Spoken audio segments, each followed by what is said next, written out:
Welcome to TV triple nine news. ముందుగా headlines చూద్దాం. పాకిస్తాన్ బండారం బయటపెట్టిన భారత్, ఐరాసాలో దిమ్మ తిరిగే కౌంటర్. పాక్ ఆక్రమిత కాశ్మీర్లో పాక్ సైన్యం దమనకాండపై విమర్శలు.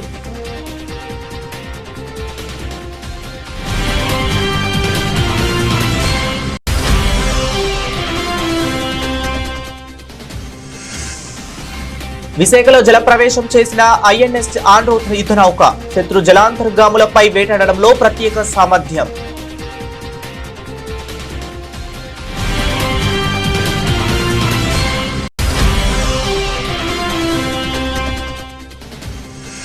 టారిఫ్ల అనిశ్చితి కారణంగా వాణిజ్యపరమైన అంచనాలు మారిపోతున్నాయన్న జైశంకర్.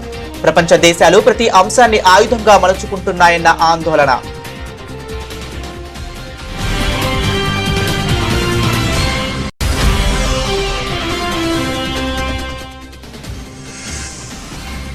ఫార్మా హబ్ గా హైదరాబాద్, 9,000 కోట్ల పెట్టుబడికి ప్రకటించిన దిగ్గజ సంస్థ. పెట్టుబడులకు తెలంగాణ గమ్యస్థానంగా మారిందన్న సీఎం రేవంత్.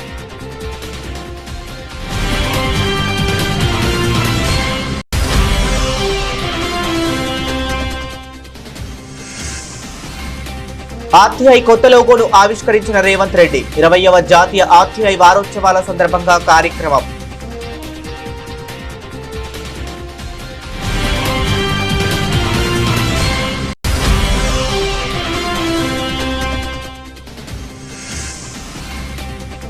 విజయవాడలో స్వచ్ఛతా అవార్డుల కార్యక్రమం. పారిశుద్ధ్య కార్మికులే అసలైన వీరులన్న ముఖ్యమంత్రి చంద్రబాబు.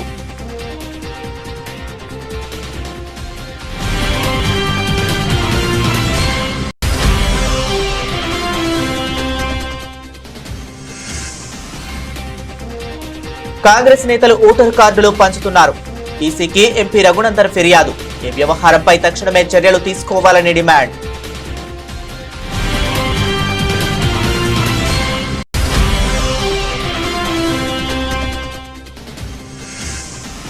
పెద్ద కర్మలకు వెళ్లి పరిపట్టం చేయటం అపచారం. ఈ శ్రీవారి ఆలయ మర్యాదలను మంట కలపడమే అంటూ మండిపడ్డ మాజీ చైర్మన్ భూమన కరుణాకర్ రెడ్డి.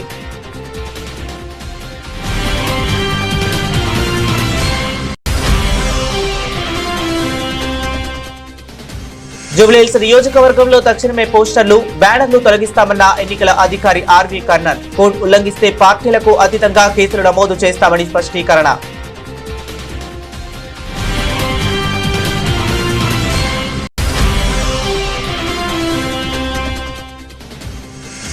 కల్తీ మద్యం రాకెట్ తో ప్రభుత్వ పెద్దలకు లింకులు. ఈ దందాకు అనుగుణంగానే మద్యం పాలసీలో మార్పులు చేశారంటూ వైఎస్ఆర్సీపీ అధికార ప్రతినిధి జూపూడి ప్రభాకర్ రావు ఆగ్రహం.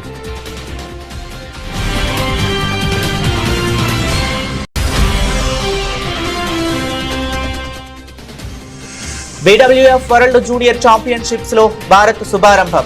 45-18, 45-17తో నేపాల్ ను చిత్తుగా ఓడించి బోని కొట్టిన ఇండియా.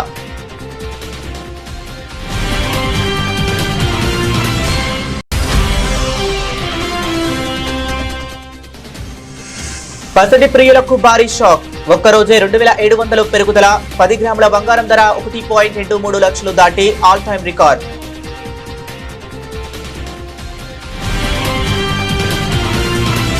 ఇక డీటెయిల్స్ చూస్తే, ఐక్యరాజ్య సమితి భద్రతా మండలిలో కాశ్మీర్ అంశాన్ని లేవనెత్తి అసలు విషయాన్ని పక్కదారి పట్టించాలని చూసిన పాకిస్తాన్ కు భారత్ గట్టిగా బుద్ధి చెప్పింది. పాకిస్తాన్ పూటకపు ప్రచారాన్ని తిప్పికొడుతూ 1971లో బంగ్లాదేశ్ లో పాక్ సైన్యం జరిపిన సామూహిక అత్యాచార మారణ హోమం గురించి గుర్తు చేసి దాని నిజ స్వరూపాన్ని ప్రపంచం ముందు నిలబెట్టింది. భద్రతా మండలిలో మహిళలు, శాంతి భద్రత అనే అంశంపై చర్చ జరిగింది. ఈ చర్చలో పాకిస్తాన్ ప్రతినిధి ఆసిమ్ ఇఫ్తిఖార్ అహ్మద్ అనూహ్యంగా కాశ్మీర్ విషయాన్ని ప్రస్తావించారు. దీనిపై తీవ్రంగా స్పందించిన ఐరాసాలో భారత శాశ్వత ప్రతినిధి పి హరీష్ పాకిస్తాన్ పై తీవ్ర స్థాయిలో విరుచుకుపడ్డారు. 1971లో ఆపరేషన్ సెర్చ్ లైట్ పేరుతో తమ సొంత సైన్యంతోనే సుమారు 4 లక్షల మంది మహిళలపై క్రమ పద్ధతిలో సామూహిక అత్యాచారాలకు పాల్పడిన దేశం పాకిస్తాన్. సొంత ప్రజలపైనే బాంబులు వేస్తూ జాతి నిర్మూలనకు పాల్పడే దేశం. ఇలాంటి కట్టు కథలతో, అతిశయోక్తులతో ప్రపంచ దృష్టిని మళ్లించాలని చూస్తుంది అని హరీష్ అన్నారు. పాకిస్తాన్ వాదనలు పూర్తిగా భ్రమణతో కూడినవి. వారి ప్రచారాన్ని ప్రపంచం గమనిస్తుందని ఆయన స్పష్టం చేశారు. అనంతరం శాంతి స్థాపనలో భారత్ పాత్రను హరీష్ వివరించారు.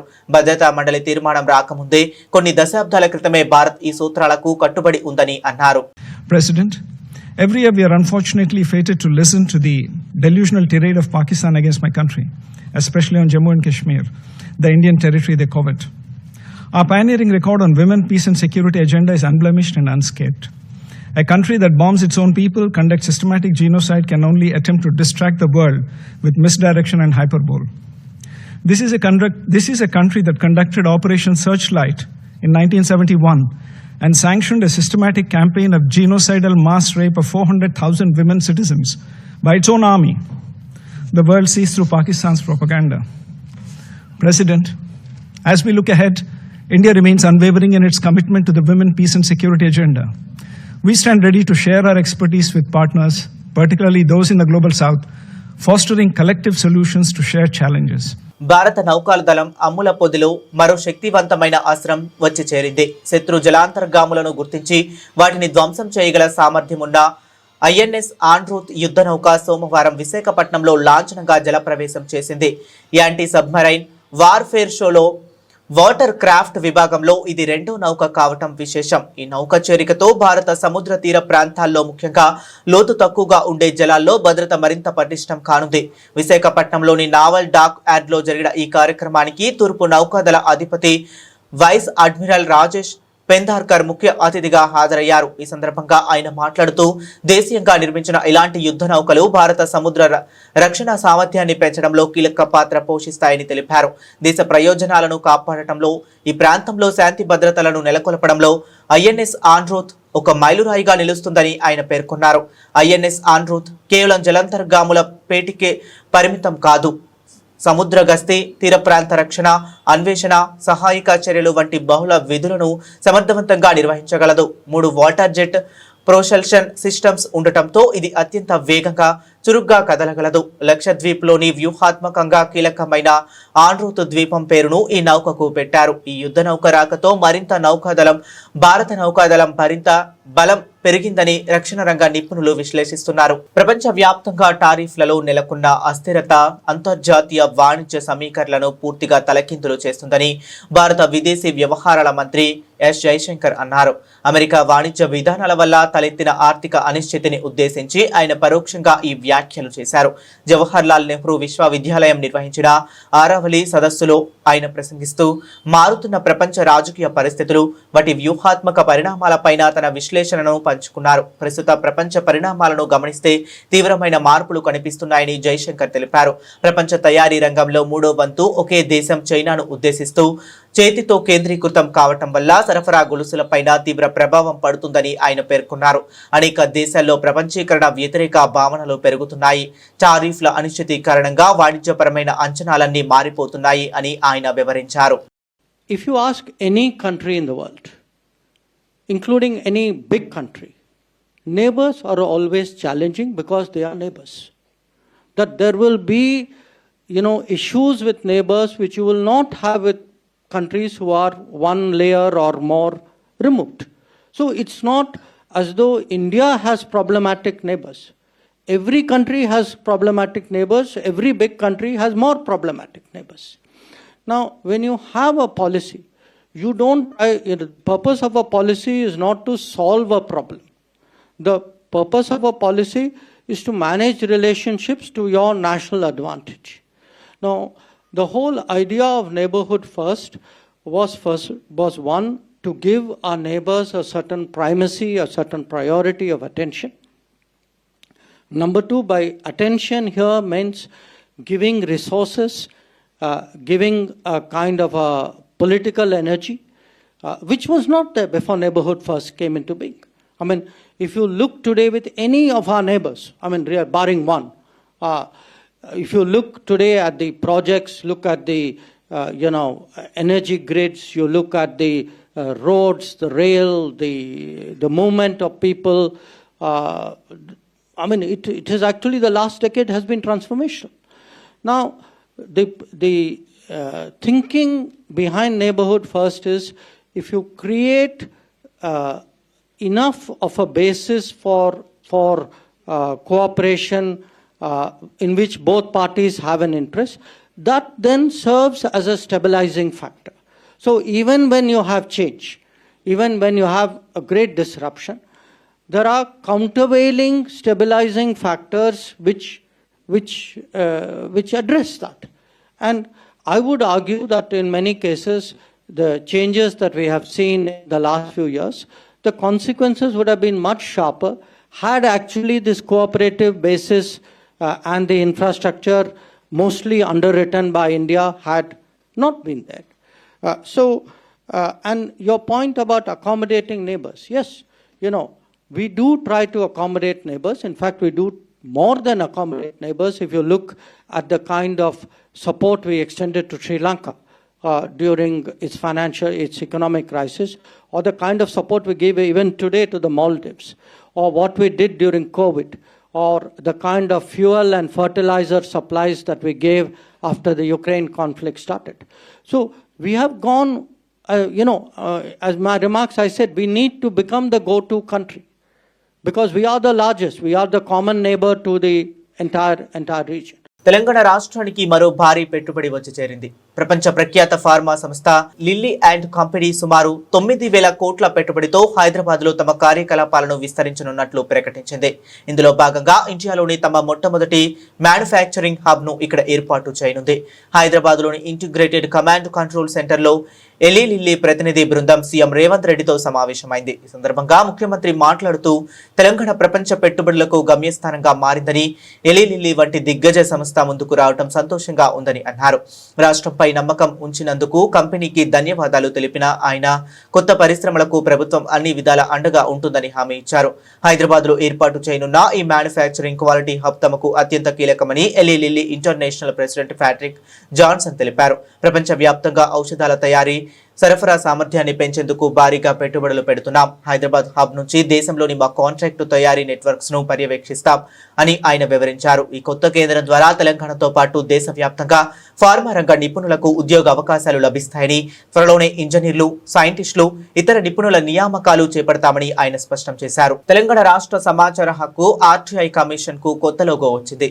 ముఖ్యమంత్రి రేవంత్ రెడ్డి జూబ్లీహిల్స్ లో తన నివాసంలో ఈ నూతన లోగోను ఆవిష్కరించారు. 20వ జాతీయ ఆర్టీఐ వారోత్సవాల సందర్భంగా రాష్ట్ర సమాచార కమిషన్ బృందం ముఖ్యమంత్రిని మర్యాదపూర్వకంగా కలిసింది. ఈ కార్యక్రమానికి RTI chief commissioner Chandrasekhar Reddy నేతృత్వంలోని బృందం హాజరైంది. ఈ సందర్భంగా వారు ముఖ్యమంత్రితో సమావేశమయ్యారు. సీఎంను కలిసిన వారిలో కొత్తగా నియమితులైన కమిషనర్లు బోరెడ్డి అయోధ్యరెడ్డి, పివి శ్రీనివాసరావు మరియు మోహిసినా పర్వీన్, దేశాల భూపాల్, మేర్ల వైష్ణవి ఉన్నారు. కాగా రాష్ట్రంలో సమాచార హక్కు కమిషన్ లో చాలా కాలంగా ఖాళీగా ఉన్న పోస్టులను రేవంత్ రెడ్డి ప్రభుత్వం ఇటీవలే భర్తీ చేసిన విషయం తెలిసిందే. ఈ క్రమంలో 4 కొత్త కమిషనర్లను నియమిస్తూ ఉత్తర్వులు జారీ చేసింది. కొత్తగా బాధ్యతలు స్వీకరించిన కమిషనర్ల బృందం ముఖ్యమంత్రిని కలవటం ప్రాధాన్యత సంతరించుకుంది. దేశ సరిహద్దుల్లో ఉగ్రవాదులను ఏరివేసే సైనికులకు, సమాజంలో అపరిశుభ్రతను తరిమికొట్టే పారిశుద్ధ్య కార్మికులకు తేడా లేదని, వారిద్దరూ అసలైన వీరులని ముఖ్యమంత్రి చంద్రబాబు కొనియాడారు. మన ఇల్లు, మన వీధులను నిత్యం శుభ్రంగా ఉంచుతూ ప్రజల ఆరోగ్యాన్ని కాపాడుతున్న స్వచ్ఛ సేవకులకు ఆయన వందనం సమర్పించారు. విజయవాడలో జరిగిన స్వచ్ఛతా అవార్డుల కార్యక్రమంలో పాల్గొన్న ఆయన జై స్వచ్ఛ సేవక్ అంటూ నినాదాలు చేస్తూ సభికులతో జై కొట్టించారు. పారిశుద్ధ్య కార్మికులు తమ ఆరోగ్యాన్ని సైతం పణంగా పెట్టి పనిచేస్తున్నారని, వారిని గౌరవించుకోవటం ప్రతి ఒక్కరి బాధ్యత అని పిలుపునిచ్చారు. రాష్ట్రాన్ని పరిశుభ్రతలో అగ్రగామిగా నిలపాలన్నదే తమ ప్రభుత్వ లక్ష్యమని చంద్రబాబు పునరుద్ఘాటించారు. వచ్చే ఏడాది జనవరి 1వ తేదీకి ఆంధ్రప్రదేశ్ ను జీరో వేస్ట్, శూన్య వ్యర్థ రాష్ట్రంగా తీర్చిదిద్దేందుకు ప్రణాళికలు సిద్ధం చేశామన్నారు. ఒక వినూత్నమైన కార్యక్రమం స్టూడెంట్స్ అంతా పెట్టారు. అది మీరు చూసినప్పుడు గ్రీన్ పాస్పోర్ట్ ఇంట్రడ్యూస్ చేసి ప్రతి ఒక్క స్టూడెంట్ కూడా ఇన్ని నెంబర్ ఆఫ్ చెట్లు పెట్టాలి, ఆ చెట్లు పెట్టి ఆ వాతావరణంలో వీళ్ళు కూడా మమేకమయ్యి భవిష్యత్తులో నేను పెట్టిన చెట్టు ఇప్పుడు కూడా బాగుందని గుర్తుపెట్టుకునే విధంగా గ్రీన్ పాస్పోర్ట్ కూడా క్రియేట్ చేశాం. అయితే ఈరోజు మనందరం ఇక్కడ ఒక పండుగలాగా జరుపుకుంటున్నాం. నేను చాలా మీటింగ్లకు వెళ్తున్నాను, ఎన్నో పబ్లిక్ మీటింగ్లు అడ్రస్ చేస్తాం, లక్షల కొద్ది జనాభాతో అడ్రస్ చేస్తాం. కానీ ఆ మీటింగ్లంతా ఒక ఎత్తు. స్వచ్ఛాంధ్ర అవార్డు 2025 కార్యక్రమం నా జీవితంలో ఎక్కువ ఆనందాన్ని ఇచ్చే ఏకైక కార్యక్రమం అని మరొక్కసారి మీ అందరికి విజ్ఞప్తి చేస్తున్నా. రోడ్లు, పార్కులు, బడులు, గుడులు, వీధి, వాడ, పల్లెలు, పట్టణాలు ఇలా అన్నింటినీ శుభ్రంగా స్వచ్ఛంగా చేసిన ప్రతి ఒక్కరిని గౌరవించుకునే వేదిక ఇది. ఇది ఇక్కడితో ఆగడానికి వీల్లేదు.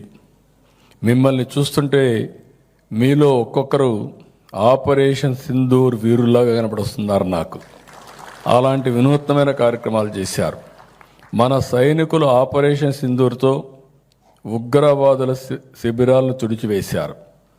మీరు మీ కష్టంతో చిత్తశుద్ధితో మీ ఆరోగ్యాల్ని పణంగా పెట్టి అపరిశుభ్రతని తరిమివేశారు. అందుకే మీరు నాకు వీరుల్లా కనిపిస్తున్నారు. సమాజాన్ని రక్షించే నిజమైన వీరులేనని చెప్పి మరొకసారి మీ అందరికి కూడా విజ్ఞప్తి చేస్తున్నా. కాంగ్రెస్ నాయకులు ఓటర్ ఐడి కార్డులను పంపిణీ చేస్తున్నారంటూ ఎంపీ రఘునందన్ రావు విమర్శలు గుప్పించారు. జూబ్లీహిల్స్ లో కాంగ్రెస్ నేతలు ఏకంగా ఓ దుకాణం పెట్టి మరీ ఓటర్ కార్డులు పంచుతున్నారని, ఈ విషయంపై తాను ఎన్నికల కమిషన్ కు ఈసీకి ఫిర్యాదు చేసినట్లు ఆయన వెల్లడించారు. ఈ రోజు మీడియాతో మాట్లాడిన ఆయన ఈ వ్యవహారంపై పలు కీలక ప్రశ్నలు సంధించారు. వాస్తవానికి ఎన్నికల కమిషన్ అధికారుల ద్వారా ప్రజలకు చేరాల్సిన ఓటర్ కార్డులు కాంగ్రెస్ నాయకుల చేతుల్లోకి ఎలా వెళ్లాయని రఘునందన్ రావు సూటిగా ప్రశ్నించారు. ఇంత బహిరంగంగా నిబంధనలకు విరుద్ధంగా ఓటరు కార్డుల పంపిణీ జరుగుతున్న ఎన్నికల కమిషన్, జేహెచ్ఎంసీ కమిషనర్లు ఎందుకు మౌనంగా ఉన్నారని ఆయన నిలదీశారు. ఈ విషయంపై రాష్ట్ర ప్రభుత్వం తక్షణమే స్పందించాలని డిమాండ్ చేశారు. జూబ్లీహిల్స్ లో ఓటరు కార్డులు పంచుతున్న కాంగ్రెస్ నేత నవీన్ యాదవ్ ఎమ్మెల్యేగా పోటీ చేయడానికి ఎలా అర్హుడవుతారని రఘునందన్ రావు మండిపడ్డారు. నవీన్ యాదవ్ కు ఆ ఓటరు ఐడి కార్డులు జేహెచ్ఎంసీ కమిషనర్ ఇచ్చారా లేక ఎన్నికల కమిషన్ అందించిందా అని ఆయన ప్రశ్నించారు. స్పెషల్ ఇంటెన్సివ్ రీజన్ ఎస్ఐఆర్ చేపడతామంటే ఓట్ల చోరీ అంటూ గగ్గోలు పెట్టే మేధావులు ఇప్పుడు జరుగుతున్న ఈ ఐడి కార్డుల చోరీపై ఎందుకు స్పందించడం లేదని ఆయన ఎద్దేవా చేశారు. ఈ వ్యవహారంపై ఎన్నికల సంఘం వెంటనే విచారణ జరిపి బాధ్యులపై కఠిన చర్యలు తీసుకోవాలని డిమాండ్ చేశారు. ఇట్లా పెట్టుకొని ఓటర్ కార్డ్స్ డిస్ట్రిబ్యూషన్ కొనసాగిస్తారు గత 4 రోజులుగా జూబ్లీహిల్స్ నియోజకవర్గంలో. నేను అడుగుతున్నా ఎన్నికల రిటర్నింగ్ అధికారి జీహెచ్ఎంసీ కమిషనర్ కర్ణన్ గారు, ఏం చేస్తున్నారు మీరు? ఇంతమంది జనాలని టెంట్లు వేసి భోజనాలు పెట్టి ఓటర్ ఐడి కార్డులు పంచుతున్నారు. ఎలక్షన్ కమిషన్ ఆఫ్ ఇండియా బిఎల్ఓలు తప్ప వేరే వాళ్ళ చేతికి రాకూడనటువంటి ఓటర్ ఐడి కార్డులు జూబ్లీహిల్స్ నియోజకవర్గంలో కాంగ్రెస్ నాయకుల చేతులకు ఎట్లొచ్చినాయో చెప్పాలి. ఇవి వాళ్ళ ఫేస్బుక్ లో, వాళ్ళ ట్విట్టర్ లో వాళ్ళు పెట్టుకున్నటువంటి ఫోటోల్ని నేను ఇప్పుడు ఎన్నికల కమిషన్ కి ఇవ్వడం జరిగింది.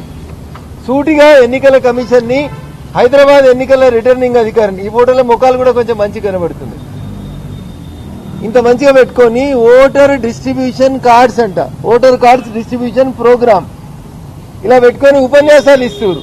ఏమని?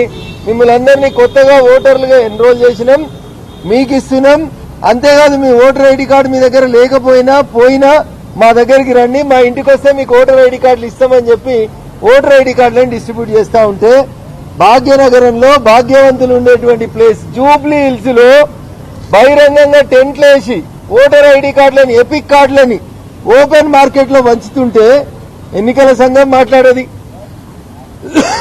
ఎన్నికల అధికారి జీహెచ్ఎంసీ కమిషనర్ కర్ణన్ గారు మాట్లాడారు. వాళ్ళు పెట్టుకున్నారు వాళ్ళ ట్విట్టర్లలో today distributed voter ID cards, వాళ్ళ ఫేస్బుక్ లో రాసి పెట్టుకున్నారు. ఓటర్లకు ఓటర్ ఐడి కార్డులు అందజేసిన జూబ్లీహిల్స్ నియోజకవర్గం కాంగ్రెస్ పార్టీ నాయకులు నవీన్ యాదవ్ గారు అన్నా. నేను చెప్తలేనే, ఇది వాళ్ళు రాసుకుంది, వాళ్ళ ఫేస్బుక్ లలో రాసుకుంది. ఇది అయితే రఘునందన్ రావు కొత్త కవిత్వం చెప్తుండే అనుకున్నారు. వాళ్ళు రాసుకుంది వాళ్ళకే చెప్తా ఉన్నాం. ఏంది? జూబ్లీహిల్స్ అసెంబ్లీ అఫీషియల్ పేజ్ అంటే ఇది. జూబ్లీహిల్స్ నియోజకవర్గంలోని ఓటు హక్కు లేని వాళ్లకు మరియు కొత్తగా ఓటు హక్కు రాని వాళ్లకు ఓటర్ ఐడి కార్డులను జూబ్లీహిల్స్ నియోజకవర్గం యూసుఫ్ కూడా కాంగ్రెస్ పార్టీ కార్యాలయంలో కాంగ్రెస్ పార్టీ నాయకులు నవీన్ యాదవ్ గారు అందజేశారు. రేపు ఈ పార్టీని, రేపు ఈ నాయకుల్ని ఎన్నికలలో ఎట్లా పోటీ చేయనియాలనేది ఎన్నికల సంఘం ఆలోచించుకోవాలి. ఈ రాష్ట్రంలో అధికారంలో ఉన్నటువంటి పార్టీ కాంగ్రెస్ పార్టీ. వీళ్ళు యూసుఫ్గూడలో కాంగ్రెస్ పార్టీ ఆఫీసు పెడతారు. ఆ యూసుఫ్గూడ పార్టీ ఆఫీసులో రేపు ఎలక్షన్లలో పోటీ చేస్తామని చెప్పుకునే ఒక నాయకుడు బాజాబ్తా ఓటర్ ఐడి కార్డులు పంచుతాడు. పంచి ట్విట్టర్ వేదికగా, ఫేస్బుక్ పేజీకి వేదికగా పెడతారు. ఇంకా రాస్తారు కింద, సమాజంలో ఓటు హక్కు చాలా విలువైంది, ఒక్క ఓటుతో రాజ్యాలు కూలిపోయినాయి, కాబట్టి యువకులు ఓటు వేసేటప్పుడు మంచోన్ని చూసి ఓటేయాలి, కేవలం 45 నుంచి 50% మందే ఓటు హక్కు వినియోగించుంటారు. బాధాకరం. సంతోషం, 3 మంచి వాక్యాలు రాసిరు. కానీ ఓటర్ ఐడి కార్డులు ఎడికెళ్ళి తెచ్చిర్రో రాయాలి కదా. ఎవరిచ్చిర్రు? జిహెచ్ఎంసీ కర్ణన్ గారు ఇచ్చిండ్రా? ఎన్నికల సంఘం ఇచ్చిందా? లేదా మీరు దొంగ ఓటర్ ఐడి కార్డులు తయారు చేసి ఇక్కడ ఏమైనా వంచుతున్నారా? టీడీపీ అదనపు ఈవో వెంకయ్య చౌదరి తండ్రి మరణిస్తే పరామర్శ కోసం పెద్ద కర్మలకు వెళ్లిన టీటీడీ చైర్మన్ బిఆర్ నాయుడు మరియు ఆయనకు వరిపట్టం చేయటం ఘోర అపచారమని టీడీపీ చైర్మన్ భూమన కరుణాకర్ రెడ్డి మండిపడ్డారు. తిరుపతిలోని తన నివాసంలో ఆయన మీడియాతో మాట్లాడుతూ వెంకయ్య చౌదరికి పరమ పవిత్రమైన శ్రీవారి శాలువా కప్పి లడ్డూ ప్రసాదం అందజేయడంతో పాటు ఆలయ వేద పండితులతో ఆశీర్వచనాలు ఇప్పించడం శ్రీవారి ఆలయ మర్యాదలు మంటగలపటమేనని అన్నారు. హిందూ ధర్మాన్ని పరిరక్షించడంలో బిఆర్ నాయుడు పదే పదే ఘోరంగా విఫలమవుతున్నారని, హిందూ ధర్మం గురించి తెలియని వ్యక్తిని చైర్మన్ గా తీసుకువచ్చి పెట్టి కూటమి ప్రభుత్వం ఘోరమైన తప్పు చేసిందని భూమన ఆగ్రహం వ్యక్తం చేశారు. ఇంతకంటే దారుణం మరొక్కటి లేనే లేదు. అధ్యక్ష స్థానంలో అర్థం పరమార్థం తెలియనటువంటి వ్యక్తి చేస్తున్నటువంటి విశృంఖలత, వికృతమైనటువంటి చర్య తప్ప మరొక్కటి కాదిది. పరామర్శ చేయటం ఏ తప్పు లేదు కాకపోగా మంచిది కూడా. కానీ పరామర్శ పేరుతో బిఆర్ నాయుడు గారు చేసినటువంటి దారుణమైన దాస్తీకం ఇది. పరివట్టం కట్టడం ఏంది, వేదాశీర్వచనం ఇవ్వటం ఏంటి, స్వామివారి వస్త్రం కప్పటం ఏంది, అది కూడా సాక్షాత్తు ఎక్కడ వాళ్ళ తండ్రి పటం ముందర ఆయనకు చేయటం అంటే తన పదవిని పూర్తిగా దుర్వినియోగం చేస్తున్నారు బిఆర్ నాయుడు గారు. ఎప్పుడు ఏ వస్త్రం కలపాగా వెయ్యాలనో కూడా తెలియనటువంటి వ్యక్తి నాకు రోజు శాస్త్రం గురించి మాట్లాడుతూ ఉంటాడు. అధికారో ఎవరో ముఖ్యుడో ఈ రాష్ట్రంలో ప్రముఖుడో ఇట్లా మాకు కూడా బిఆర్ నాయుడు గారు మా ఇంట్లో ఎవరో చనిపోయినారు, మీరొచ్చి ఆ కర్మక్రియల రోజున మాకు వేదాశీర్వచనము, శేషవస్త్రము, స్వామివారి లడ్డు ప్రసాదాలు అందజేయండి అనేటువంటిది ఒక రివాజుగా మారేటువంటి పరిస్థితి వస్తే దీనికి ఎవరు సమాధానం చెప్పాలి? ఏటి సూతకం ఉన్నటువంటి అదనపు ఈవో గారికి వేద ఆశీర్వచనం, అది కూడా స్వామివారి వేద పారాయణదారుల చేత సాక్షాత్తు స్వామివారి తిరువాభరణాల సంరక్షకుని చేతుల మీదుగా లడ్డు ప్రసాదాలు అందజేస్తూ వాటిని ఇవ్వటం అన్నది తీవ్రమైన అభ్యంతరకరం.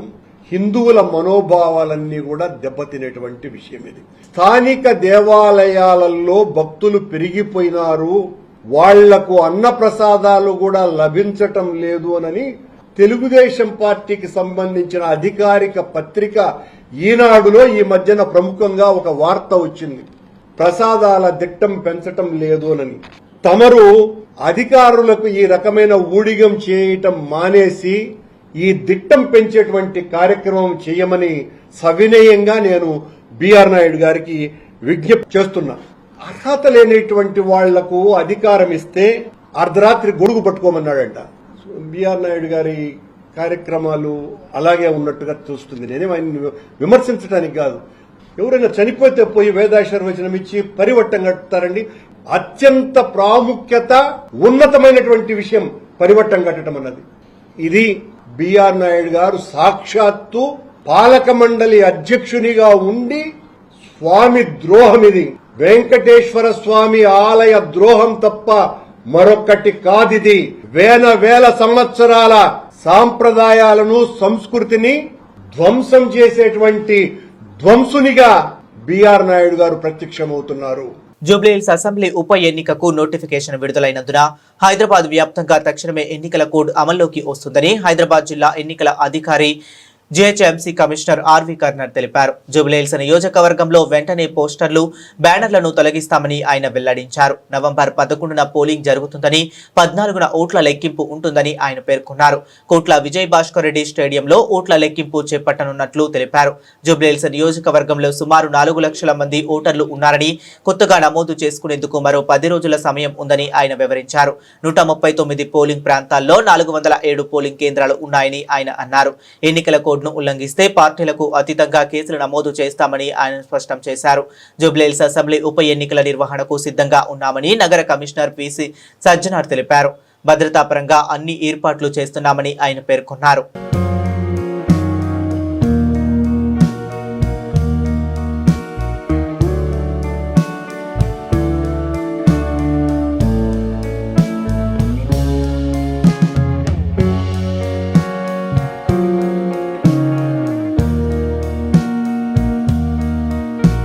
రాష్ట్రంలో బయటపడ్డ కల్తీ మద్యం రాకెట్ లింకులు కూటమి ప్రభుత్వంలోని పెద్దల వరకు ఉన్నాయని వైఎస్ఆర్సీపీ ప్రధాన కార్యదర్శి అధికార ప్రతినిధి జూపూడి ప్రభాకర్ రావు ఆరోపించారు. తాడేపల్లి వైఎస్ఆర్సీపీ కేంద్ర కార్యాలయంలో ఆయన మీడియాతో మాట్లాడుతూ ఎన్నికల ముందే రాష్ట్రంలో కల్తీ మద్యం దందాను సాగించేందుకు తెలుగుదేశం నేతలు ప్లాన్ చేసుకున్నారని, దానికి అనుగుణంగా ప్రభుత్వం ఏర్పాటు చేయగానే మద్యం పాలసీలో మార్పులు చేశారని అన్నారు.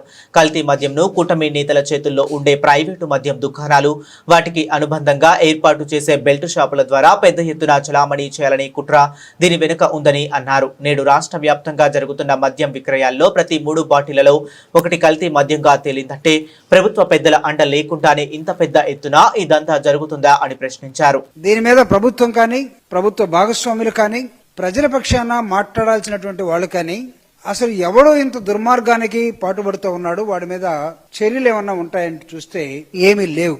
మీ అందరికీ ఒక ఉదాహరణ నేను ఈరోజు చెప్పడానికి ఒక చిన్న ప్రయత్నం చేస్తాను. ఇది నేను చూస్తున్నటువంటి ఈ పేపర్. ఇక్కడ చంద్రబాబు నాయుడు గారు తనే కల్తీ మద్యాన్ని తయారు చేస్తూ రకరకాల బ్రాండ్స్ ని, లేబుల్స్ ని ఆ సీసాలకు అంటించి కల్తీ మద్యాన్ని ఎలా ప్రోత్సహిస్తున్నారనే దానికి సంథింగ్ లైక్ ఏ కార్టూన్. గత ప్రభుత్వం దీన్ని తగ్గించడం కోసం ప్రభుత్వమే ఆ బాధ్యతను తీసుకొని ఈ మద్యం వ్యాపారం అనేది ప్రభుత్వం చేసింది. దాని మీద మీ అందరికి తెలుసు. కంట్రోల్ అండ్ ఆడిటర్ జనరల్ ఒక లెక్కను చెప్పింది. ఆ లెక్కలో ఏంటంటే ప్రభుత్వం మారిన తర్వాత 2004-05 ఒక 5 నెలలు 6 నెలల కాలంలో అప్పటి మోడల్నే ఉంచి ప్రభుత్వమే మద్యం అమ్మే క్రమంలో ఆ 5 నెలల్లో ప్రభుత్వానికి వచ్చినట్టు ఆదాయం ఎంత? 2025-26 ఒక 5 నెలలు 6 నెలల కాలంలో ప్రభుత్వం కాకుండా దీన్ని మొత్తం ప్రైవేట్ చేసిన తర్వాత 5-6 నెలల్లో వచ్చినటువంటి ఆదాయం ఎంత? దీన్ని మేము వైఎస్ఆర్ కాంగ్రెస్ పార్టీ మేము చెప్తే నమ్మట్లేదు ఎవరు కూడా. ఎందుకంటే మేమందరం మొత్తం గతం అంతా మేము దోషేసుకున్నాం కాబట్టి వీళ్ళు చెప్తే నమ్మరు అనుకుంటే మేము కూడా ఎందుకు వచ్చిన గొడవలు అన్నట్టుగా ఉన్నాం. కానీ కంట్రోల్ అండ్ ఆడిటర్ జనరల్ చెప్తుంది ఇక్కడ. అదే సంస్థ, మేం కాదు, సెంట్రల్ గవర్నమెంట్ ఆర్గనైజేషన్. ఏం చెప్తున్నారంటే వాళ్ళు ఈ మొత్తం మీద 2024-25 ఆర్థిక సంవత్సరంలో మొదటి 5 నెలల్లో అంటే ప్రభుత్వం మద్య దుకాణాల ద్వారానే లిక్కర్ అమ్మకాలు ఉన్నప్పుడు రాష్ట్ర ఎక్సైజ్ డిపార్ట్మెంట్ ఆదాయం 6,782 కోట్లు. ఆ పాయింట్ 00 ఏదో నేను పక్కన పెడుతున్నాను. ఈ గవర్నమెంట్ ఇదే ఉంది. 2025-26 మొదటి 5 నెలల్లో విచ్చలవిడిగా లిక్కర్ అమ్మిన వచ్చిన ఆదాయం 6,992 కోట్లు. ది డిఫరెన్స్ ఈస్ ఓన్లీ 210 కోట్లు మాత్రమే. అంటే ఒక వ్యాపారం ఒక సంవత్సరానికి మినిమం 10% పెరుగుతుంది, కానీ ఇక్కడ 3% కూడా పెరగలేదు. అంటే ఈ ఆదాయం ఎక్కడికి వెళ్ళినట్టు? ప్రభుత్వం వద్దన్నారు, ప్రభుత్వం ఉంటే గత ప్రభుత్వం దోచుకుందన్నారు. అయితే ఇప్పుడు ఎవరు దోచుకున్నాడు? ఇక్కడ సమాధానం కావాలి. ఇక్కడ ఈ రాష్ట్ర ప్రజలు మాట్లాడుతున్నారు. అంటే మాట్లాడుతుంది నేనే, మాట్లాడుతుంది వైఎస్ఆర్ కాంగ్రెస్ పార్టీ ఆఫీసే, కానీ ప్రజల తరపున ప్రజలు మాట్లాడుతూ ఉన్నారు. ప్రతి 3 బాటిల్లో మీరు తయారు చేసి అమ్మే ప్రతి 3 బాటిల్లో ఒక బాటిల్ స్పూరియస్ లిక్కర్, దాన్ని ఏమంటాం? కల్తీ మద్యం. వీళ్ళు ఒక మండలంలో ఉన్నటువంటి ఒక దాబాని ఒక కుటీర పరిశ్రమగా మార్చేసి చంద్రబాబు నాయుడు గారు పరిశ్రమలు తెస్తాం, దావోస్ వెళ్ళాం, సింగపూర్ వెళ్ళాం. దావోస్ పోయినప్పుడు ఎవరు రాలా? ఏమైపోయింది? ఇంత పెద్ద ఆయన పోయాడు, ఇంత అనుభవం ఉన్న ఆయన పోయాడు, ఎవరు రాలేదంటే ఈయన గతంలో కూడా వచ్చిపోయాడు, ఏం జరగలేదు, ఇప్పుడేం చూద్దాం అన్నారంట చాలా మంది. సో ఆ దేశంలో జరుగుతున్న BWF వరల్డ్ జూనియర్ ఛాంపియన్షిప్స్ లో భారత శుభారంభం చేసింది. మిక్స్డ్ టీమ్ ఈవెంట్ గా కొనసాగుతున్న ఈ టోర్నీలో గ్రూప్ H లో ఉన్న భారత్ 45-18, 45-17తో నేపాల్ ను చిత్తుగా ఓడించి బోని కొట్టింది. బెస్ట్ ఆఫ్ 3 ఫార్మేట్ లో జరుగుతున్న ఈ టోర్నీ తొలి రౌండ్ మ్యాచ్ లో మన షట్టర్ల దూకుడుకు నేపాల్ కుదేలైంది. బాయ్స్ డబుల్స్ లో భార్గవ్ రామ్, విశ్వతేజ ద్వయం 9-3తో కబీర్ సుప్రీం జోడీని ఓడించింది. గర్ల్స్ విభాగంలో ఆసియా అండర్-19 ఛాంపియన్షిప్స్ లో కాంస్య విజేత తన్వి శర్మతో పాటు యువ సంచలనం ఉన్నతి కూడా తమ ప్రత్యర్థులను చిత్తు చేశారు. బాయ్స్ సింగిల్స్ లో సుర్వాంష్ రౌనక్ సైతం పెద్దగా కష్టపడిందే కాకుండా గెలిచేశారు. కాగా ఇదే గ్రూప్ లో శ్రీలంక 30-45, 45-34, 45-44తో UAEకి షాక్ ఇచ్చింది. ఫ్రాన్స్, UAS మరియు చైనా, టర్కీ, ఇండోనేషియా సైతం తమ ఆరంభ రౌండ్లలో విజయాలు సాధించాయి. పండుగల సీజన్ లో బంగారం, వెండి కొనుగోలు చేయాలనుకునే వారికి ఊహించని షాక్ తగిలింది. ఈ విలువైన లోహాల ధరలు సోమవారం సరికొత్త రికార్డులు సృష్టించాయి. దేశ రాజధాని ఢిల్లీ మార్కెట్లో 10 గ్రాముల బంగారం ధర ఏకంగా 1.23 లక్షల మార్కును దాటగా కిలో వెండి కూడా 1.57 లక్షలకు పైగా పలికి ఆల్ టైమ్ గరిష్టానికి చేరింది. ఢిల్లీ బులియన్ మార్కెట్ వర్గాల సమాచారం ప్రకారం సోమవారం ఒక్కరోజే 10 గ్రాముల స్వచ్ఛమైన 99.9% బంగారంపై 2,700 పెరిగింది. దీంతో 1,23,300 వద్ద జీవితకాల గరిష్ట స్థాయికి చేరింది. అదేవిధంగా కిలో వెండి ధరపై ఏకంగా 7,400 పెరగడంతో దాని రేటు 1,57,400 వద్ద కొత్త రికార్డును నమోదు చేసింది. ఈ ధరల పెరుగుదలతో పండుగ కొనుగోలు చేయాలనుకున్న సామాన్య మధ్యతరగతి ప్రజలు ఆందోళన చెందుతున్నారు. ఈ ఆకస్మిక ధరల పెరుగుదలకు పలు దేశీయ, అంతర్జాతీయ కారణాలు ఉన్నాయని నిపుణులు విశ్లేషిస్తున్నారు. ముఖ్యంగా అమెరికాలో ప్రభుత్వ కార్యకలాపాలు స్తంభించిపోవడంతో యుఎస్ షట్డౌన్, డాలర్తో పోలిస్తే రూపాయి మారకం విలువ రికార్డు స్థాయిలో పడిపోవడం వంటివి పసిడి ధరలకు రెక్కలు తొడిగాయి. వీటికి తోడు ఫ్రాన్స్, జపాన్లలో నెలకొన్న రాజకీయ పరిణామాలు కూడా విలువైన లోహాల వైపు మదుపరులు మొగ్గు చూపేలా చేస్తున్నాయి. బులెటిన్ ముగించే ముందు మరొకసారి హెడ్లైన్స్ చూద్దాం. పాకిస్తాన్ బండారం బయటపెట్టిన భారత్, ఐరాసాలో దిమ్మ తిరిగే కౌంటర్. పాక్ ఆక్రమిత కాశ్మీర్లో పాక్ సైన్యం దమనకాండపై విమర్శలు.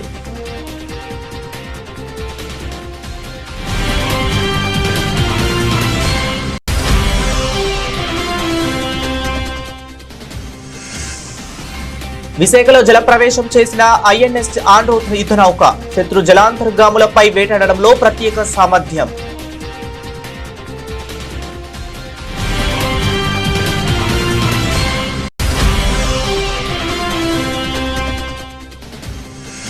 టారిఫ్ల అనిశ్చితి కారణంగా వాణిజ్యపరమైన అంచనాలు మారిపోతున్నాయన్న జైశంకర్. ప్రపంచ దేశాలు ప్రతి అంశాన్ని ఆయుధంగా మలుచుకుంటున్నాయన్న ఆందోళన.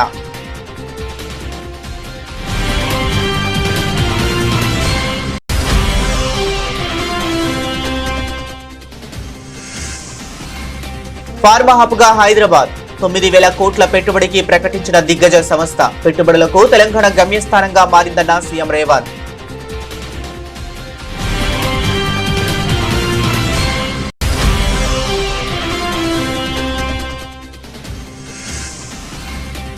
ఆర్టీఐ కొత్త లోగోను ఆవిష్కరించిన రేవంత్ రెడ్డి. 20వ జాతీయ ఆర్టీఐ వారోత్సవాల సందర్భంగా కార్యక్రమం.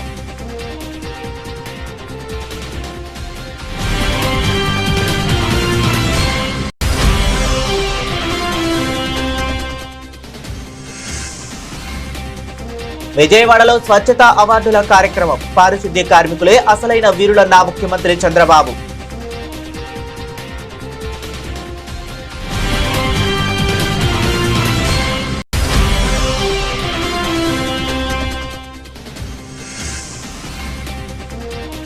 కాంగ్రెస్ నేతలు ఓటర్ కార్డులు పంచుతున్నారు. ఈసీకి ఎంపీ రఘునందన్ ఫిర్యాదు. ఈ వ్యవహారంపై తక్షణమే చర్యలు తీసుకోవాలని డిమాండ్.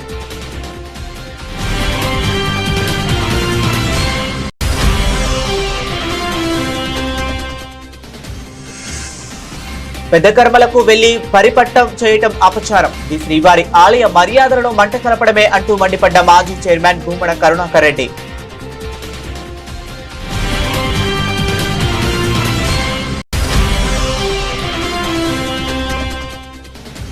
జూబ్లీహిల్స్ నియోజకవర్గంలో తక్షణమే పోస్టర్లు, బ్యానర్లు తొలగిస్తామన్న ఎన్నికల అధికారి ఆర్వీ కర్ణన్. కోడ్ ఉల్లంఘిస్తే పార్టీలకు అతీతంగా కేసులు నమోదు చేస్తామని స్పష్టీకరణ.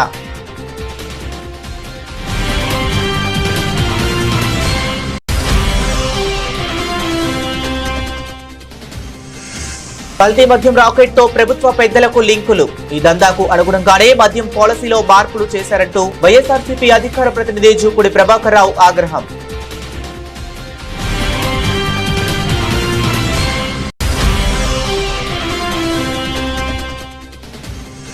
BWF వరల్డ్ జూనియర్ ఛాంపియన్షిప్స్ లో భారత్ శుభారంభం. 45-18, 45-17తో నేపాల్ ను చిత్తుగా ఓడించి బోని కొట్టిన ఇండియా.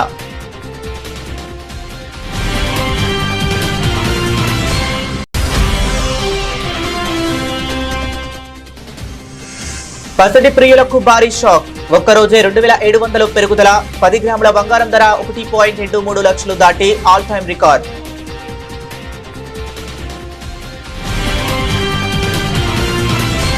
ఇవి ఇప్పటి వరకు ఉన్న అప్డేట్స్. మరిన్ని అప్డేట్స్ కోసం కీప్ వాచింగ్.